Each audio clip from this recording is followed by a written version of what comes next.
I am a perfect marksman, but this time I brought 4 bullets. Even I, who never checks wind, set up a small wind spinner. Before the target appeared, I fired a test shot. The bullet drifted 50 centimeters. For a sniper, that is fatal. I adjusted the scope, one more shot, dead center. When the president entered my view, I pulled the trigger.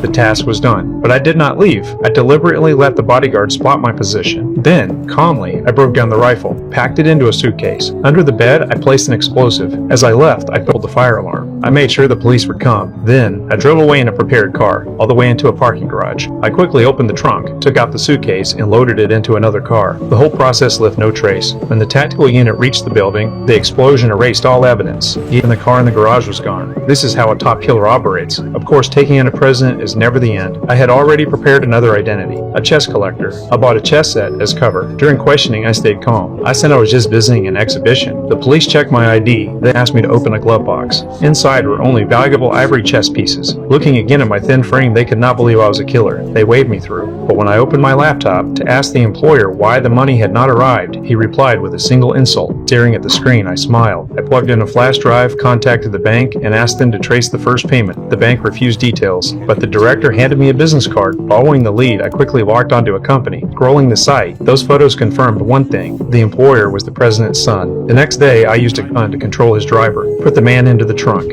Then, I drove myself. Unaware, he stepped into my car. As the convoy neared an intersection, I slammed the gas. A clean drift shook off security, then pulled into a hidden alley. I turned, raised the gun, aimed at the employer. He tried to explain, but I gave no chance. Fuck.